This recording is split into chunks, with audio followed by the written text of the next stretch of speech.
Bueno, buenas tardes a todos, noches, dependiendo pues desde qué lugar y qué momento me estén escuchando. Sean todos bienvenidos a un nuevo video para mi canal de YouTube. Me demoré mucho tiempo en volver a subir videos pues porque volvió la universidad, el empleo y diferentes cosas. Ustedes saben que pues en la vida diaria tenemos que resolver diferentes asuntos. Es normal.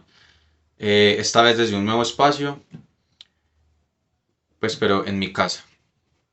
Esta vez quiero hablar de Latinoamérica. Quiero que hablemos de cómo ha sido la concepción y la fundación de nuestras naciones latinoamericanas. Yo me voy a centrar en mi país Colombia, pues porque es mi territorio, y también porque si no, pues el video se haría demasiado largo y imposible de ver, creo yo.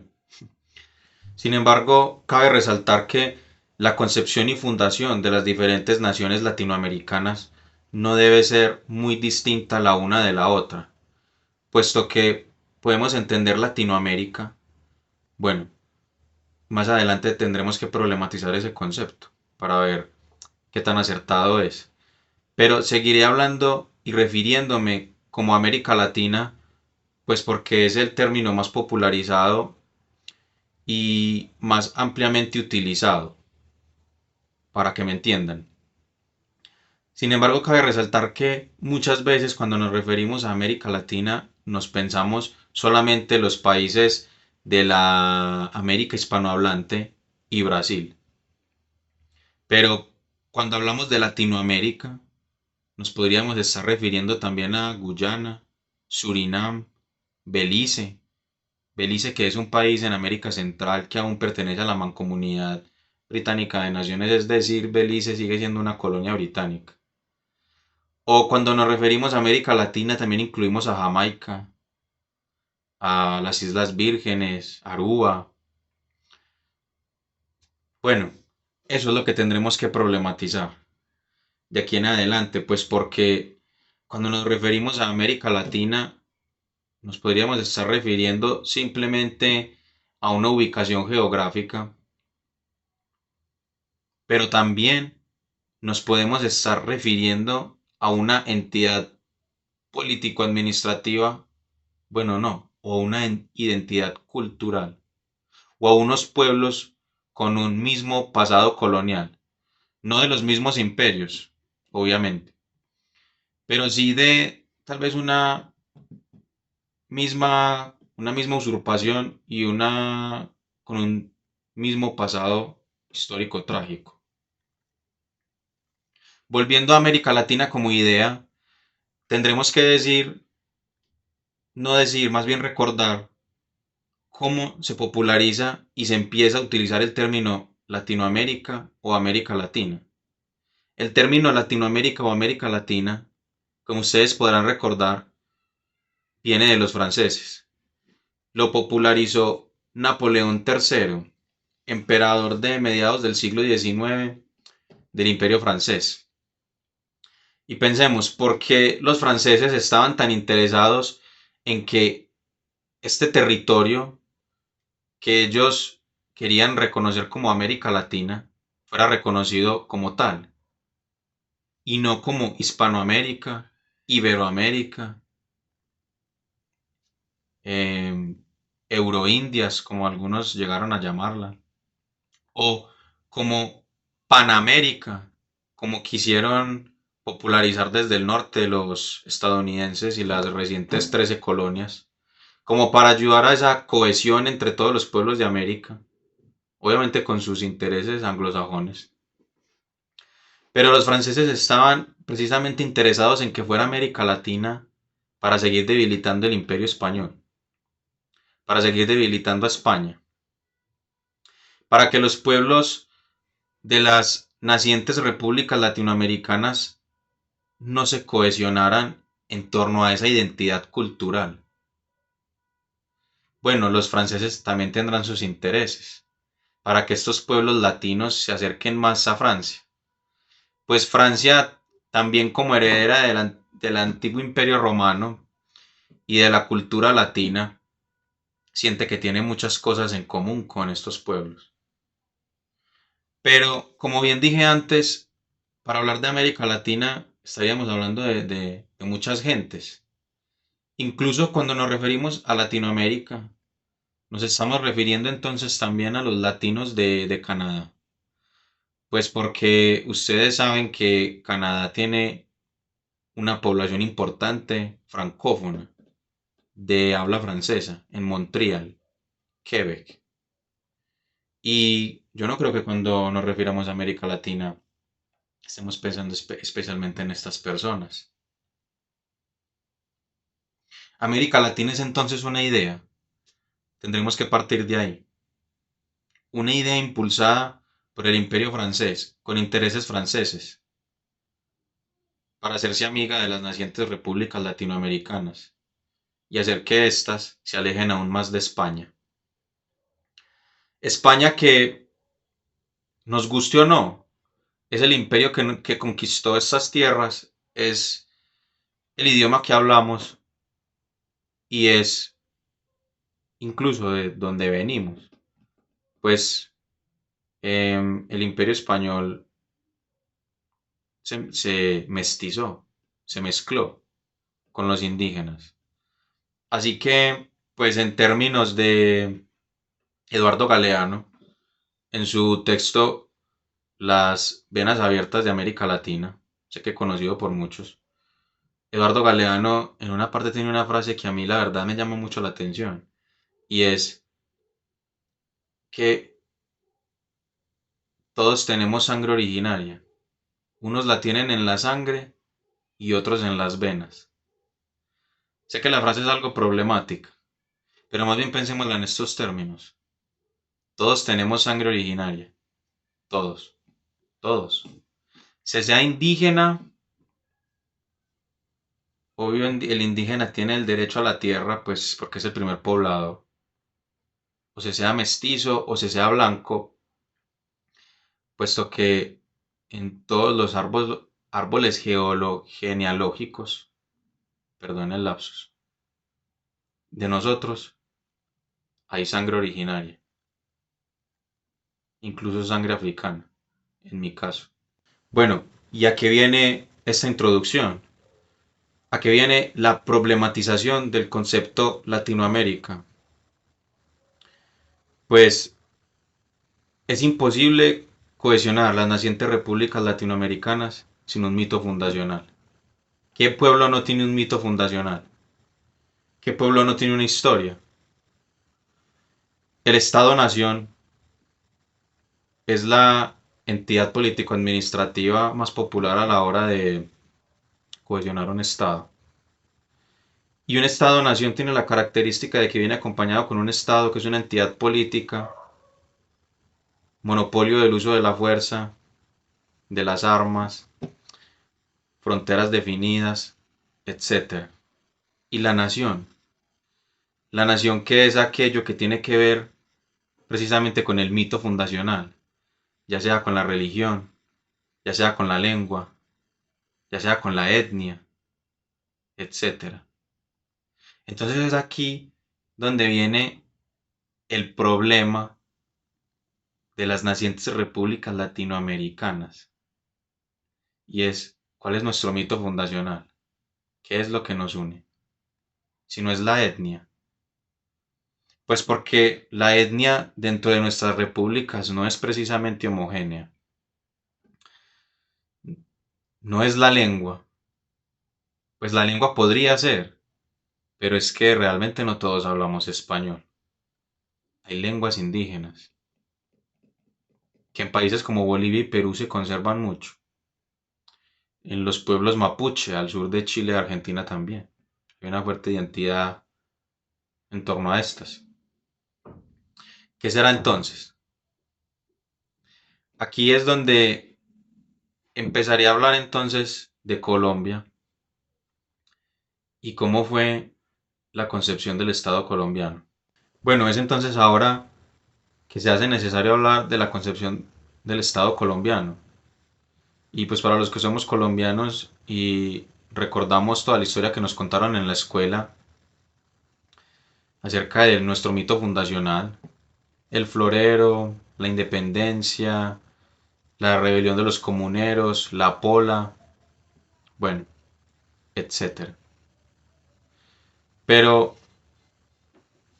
no nos han contado, por ejemplo, en torno a Antonio Nariño, que se le conoce por haber sido el traductor de los derechos humanos, el primero que lo hizo al español, que fue fusilado por el imperio por órdenes de la Iglesia Católica.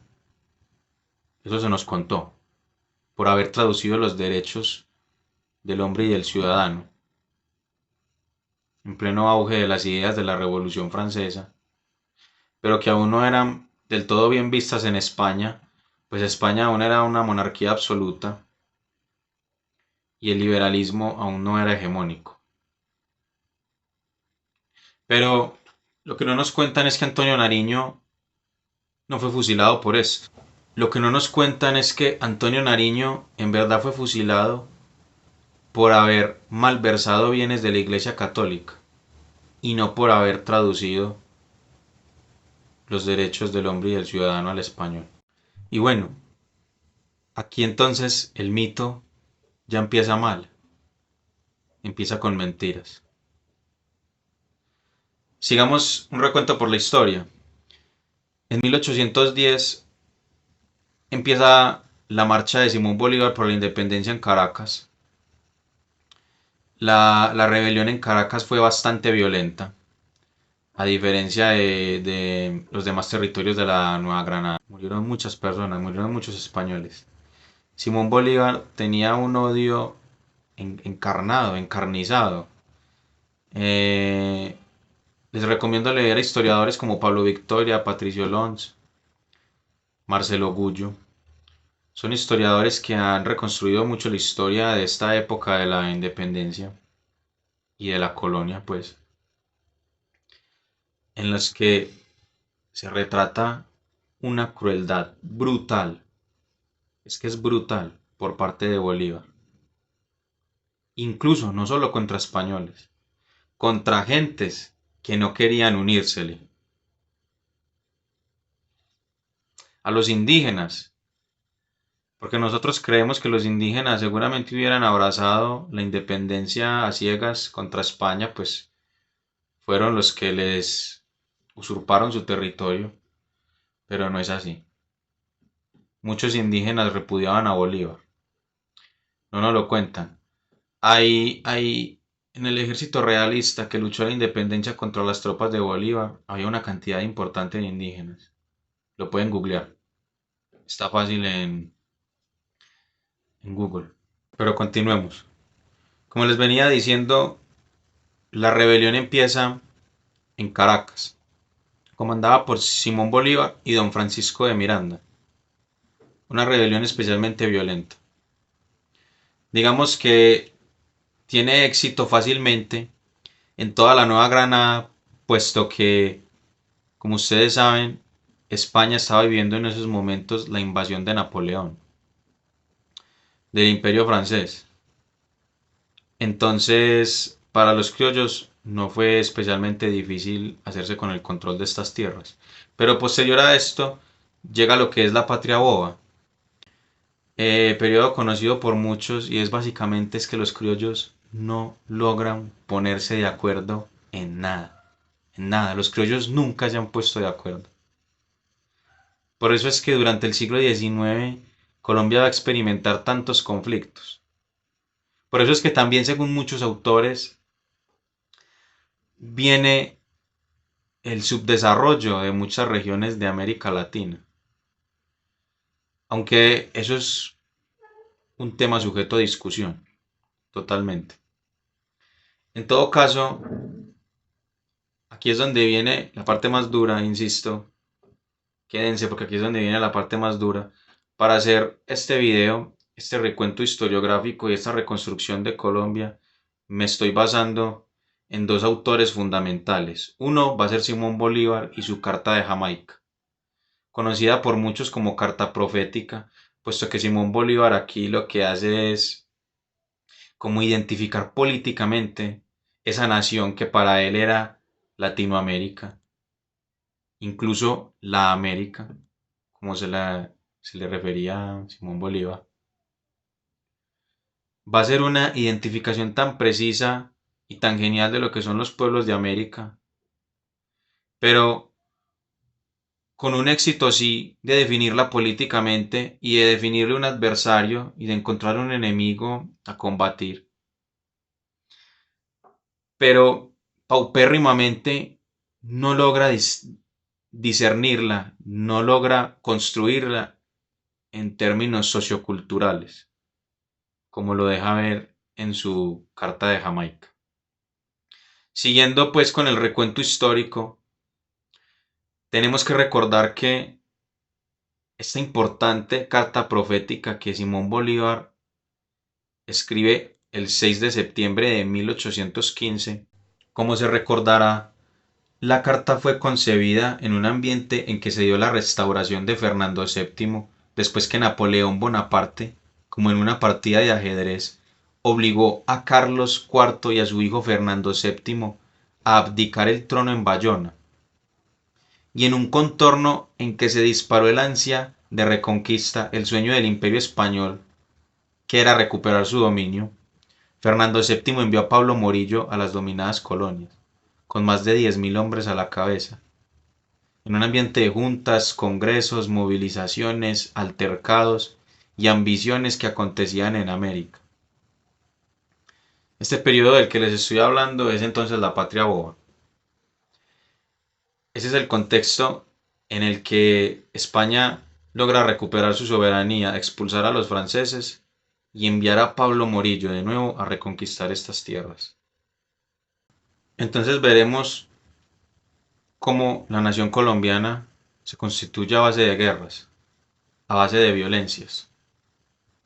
Como les venía diciendo, para Bolívar fue muy fácil encontrar el mito fundacional en un hecho político, y es en la creación de ese enemigo invasor extranjero, como él mismo recreó a los españoles. Pero Bolívar mismo en su Carta de Jamaica deja ver la dificultad de cohesionar ese pueblo en términos socioculturales. Cuando nos dice que, y aquí voy a citar a Bolívar, no somos indios ni europeos, sino una especie media entre los legítimos dueños del país y sus usurpadores. Esta cita la estoy tomando de un artículo de la profesora María Teresa Uribe, en la que ella cita a Bolívar. Esta frase me es imposible que no me recuerde a la frase que les mencioné al inicio, de Eduardo Galeano en su texto de Las venas abiertas de América Latina, cuando se refiere a que todos tenemos sangre originaria, y es algo parecido a esto que nos indica Bolívar. Con estas palabras escritas por el propio Simón Bolívar, queda demostrado entonces que la patria de Simón Bolívar, Latinoamérica, era muy difícil de cohesionar en términos socioculturales. Lo único que le quedaba allí era el hecho político común. Era el mismo pasado trágico que afrontaban todos sin distinción, según él: indígenas, criollos, negros, mestizos, todos ellos cohesionados ante un mismo hecho político y ante un mismo pasado trágico, que era la usurpación del invasor extranjero español. Bueno, entonces, una vez reunidos los pueblos en torno a un hecho político común, reitero, no en torno a una identidad sociocultural que se podría decir que aún se está construyendo, Bolívar se lanza a la carga. Bolívar se va a la carga entonces, y con una consigna muy interesante y muy heroica dentro de la Carta de Jamaica, en la que Bolívar dice, en signos de exclamación: para nosotros la patria es América.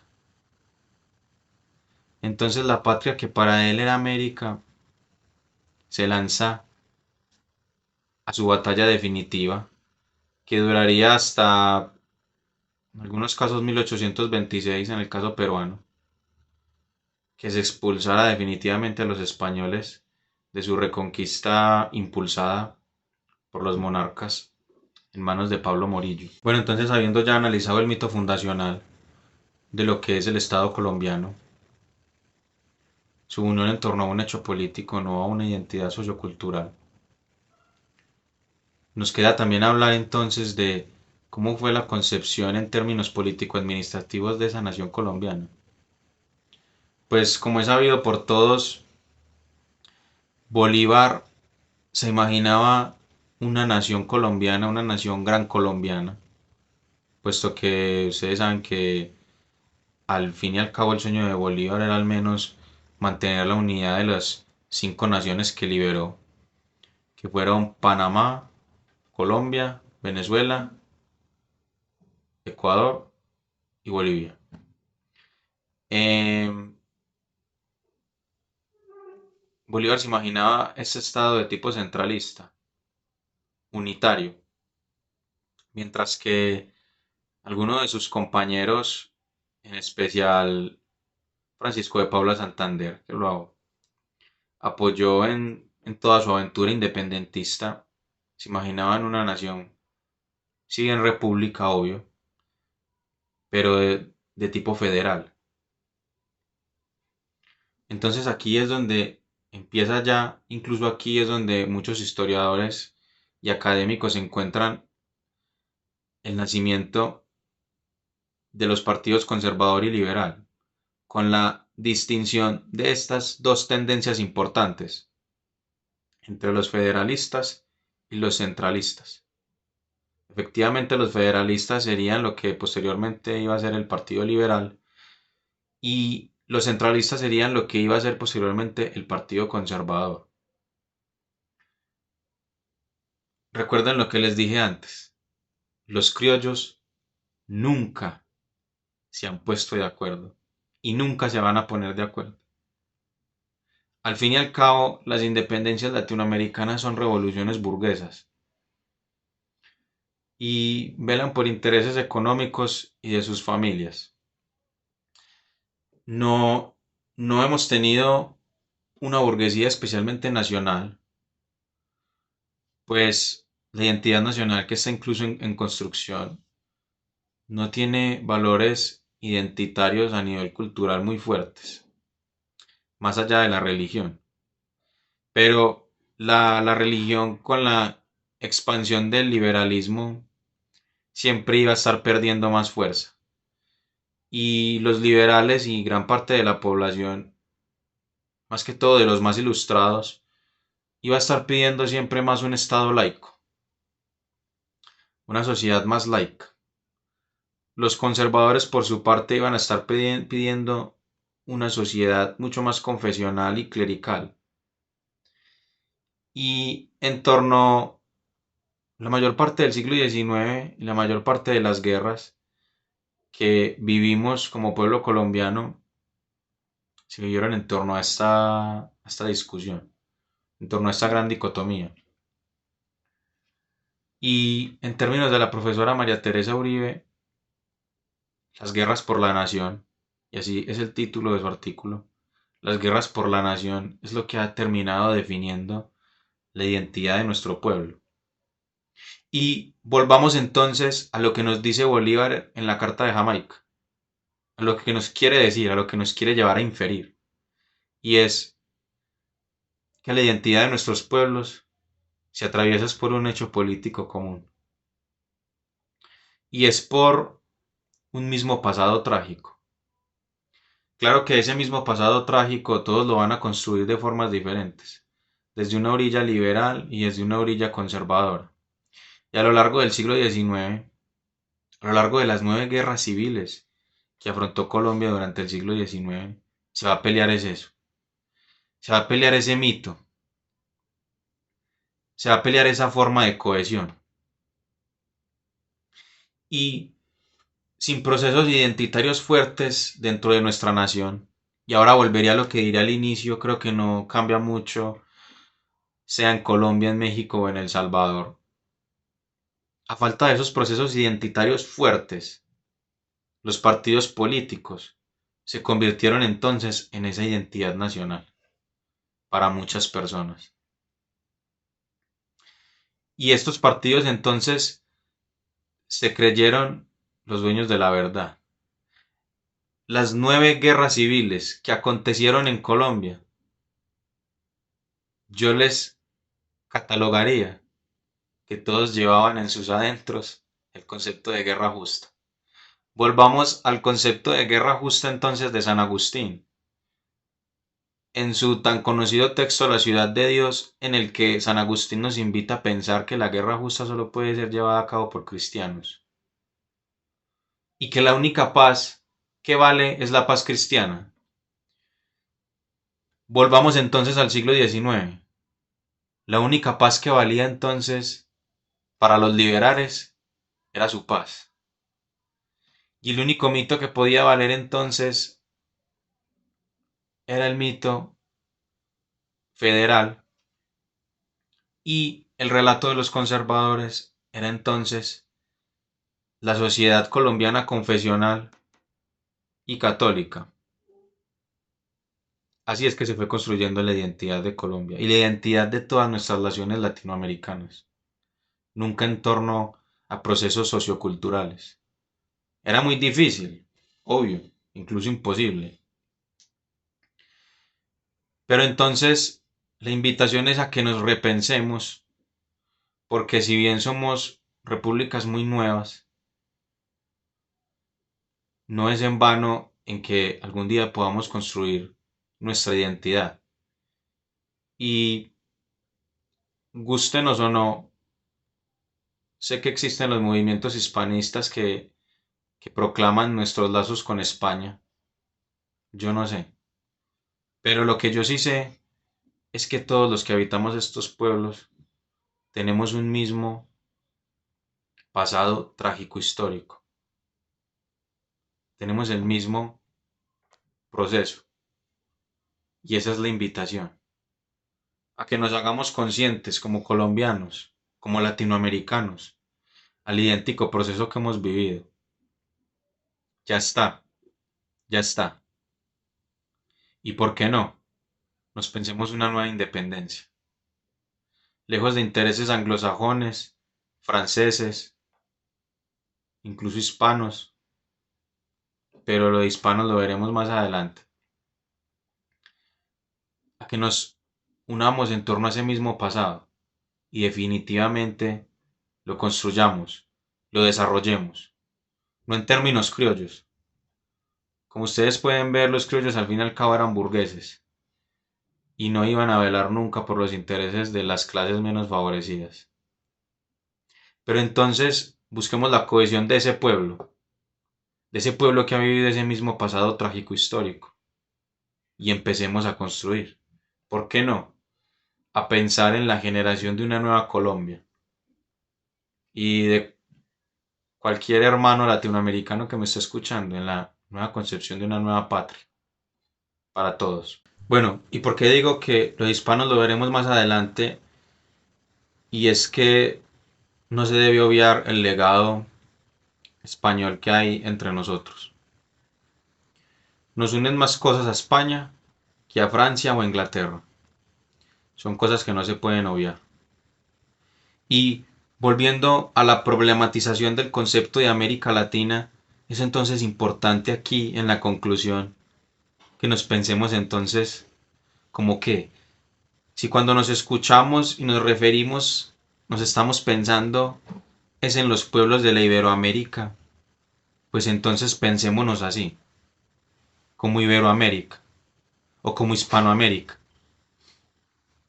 Pues pensemos entonces que desde la frontera de México con Estados Unidos hasta la Patagonia en Argentina y Tierra del Fuego, que es la parte más austral del planeta, se podría hablar incluso del territorio geográfico más homogéneo del planeta. Lo planteo en estos términos. Lo planteo en estos términos porque desde la frontera de México con Estados Unidos hasta la Patagonia en Argentina, Tierra del Fuego, se habla el mismo idioma. Obviando pequeños territorios geográficos como Belice, Surinam, Guyanas, etc. Pero es un territorio muy extenso que habla un mismo idioma, que en su mayoría se podría decir que profesa la misma religión, que proviene de la misma madre patria, pensada en los términos del legado cultural que vendría siendo España. Es un territorio que, aunque no lo hemos logrado cohesionar enteramente socioculturalmente, se podría hacer incluso por términos de religión y lengua, incluso de costumbres. Ahora, el mismo hecho histórico-político nos acontece a todos por igual. Pensémonos entonces, Hispanoamérica, Iberoamérica, o si se quiere, si te gusta más, Latinoamérica, como un territorio que merece nacer, sí, nacer, porque hemos estado siempre velando por intereses extranjeros. Pensémonos entonces, nuestras repúblicas, que merecen nacer como un actor geopolítico importante en el mundo. Eso es lo que debes hacer América Latina. Verse como lo que realmente es y reclamar su papel en el mundo. Bueno, espero que te haya gustado este video. Lamento mi desaparición por un tiempo. Intentaré estar más activo por aquí en mis redes sociales. En cada video les voy a dejar en la descripción mis redes sociales para que me sigan y estemos más conectados. En los próximos días me abriré también un Patreon, como se diga, para quienes les guste mi trabajo y deseen apoyarme. Así que feliz semana para todos. Nos vemos en el próximo video.